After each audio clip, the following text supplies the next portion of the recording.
Indian രാഷ്ട്രീയത്തിൽ ശശി തരൂർ എന്ന പേര് ഇന്ന് കേവലം ഒരു എംപിയുടേത് മാത്രമല്ല, അത് ആധുനിക കോൺഗ്രസിന്റെ ബൗദ്ധികമായ കരുത്തിന്റെയും ലോകോത്തര നിലവാരമുള്ള നയതന്ത്രത്തിന്റെയും പര്യായമാണ്. കേരളത്തിലെ കോൺഗ്രസിൽ മുഖ്യമന്ത്രി പദത്തിനായി ഗ്രൂപ്പ് സമവാക്യങ്ങൾ മാറിയും മറിഞ്ഞും കൊണ്ടിരിക്കുമ്പോൾ സംസ്ഥാന രാഷ്ട്രീയത്തിന്റെ അതിരുകൾ ഭേദിച്ച് ദേശീയ രാഷ്ട്രീയത്തിലെ അനിശ്ചിത മുഖമായി തരൂർ മാറിയിരിക്കുന്നു. തിരിച്ചടികളിൽ നിന്നും വിവാദങ്ങളിൽ നിന്നും ഫിനിക്സ് പക്ഷിയെപ്പോലെ ഉയർത്തെഴുന്നേറ്റ തരൂരിന്റെ രാഷ്ട്രീയ ജീവിതം ഏതൊരു നേതാവിനും പാഠപുസ്തകമാണ്.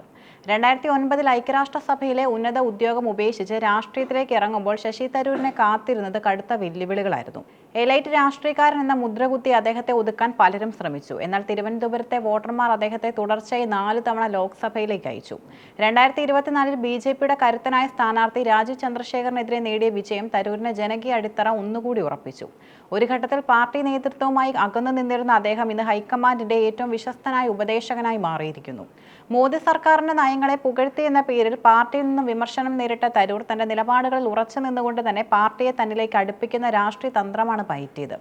ദേശീയ മാധ്യമങ്ങൾ തരൂരിനെ പാർലമെന്റിലെ ഹീറോ എന്ന് വിശേഷിപ്പിക്കുന്നത് വെറുതെയല്ല. വസ്തുതകളും ഡേറ്റകളും നിരത്തി മോദി സർക്കാരിനെ പ്രതിക്കൂട്ടിലാക്കാൻ തരൂരിനുള്ള ശേഷി ഇന്ത്യയിലെ മറ്റൊരു നേതാവിനുമില്ലെന്ന് കോൺഗ്രസ് തിരിച്ചറിയുന്നു. പാർലമെന്റിൽ വനിതാ സംവരണ ബില്ലിന്മേൽ അദ്ദേഹം നടത്തിയ 14 മിനിറ്റ് നീണ്ട പ്രസംഗം ചരിത്രപരമായിരുന്നു. മണ്ഡല പുനർനിർണയത്തെ വനിതാ സംവരണവുമായി ബന്ധിപ്പിക്കുന്നത് ഫെഡറലിസത്തെ തകർക്കുമെന്നും അതൊരു തരം രാഷ്ട്രീയമായ നോട്ട് നിരോധനമാണെന്നുമുള്ള അദ്ദേഹത്തിന്റെ നിരീക്ഷണം ദേശീയ ശ്രദ്ധ നേടി.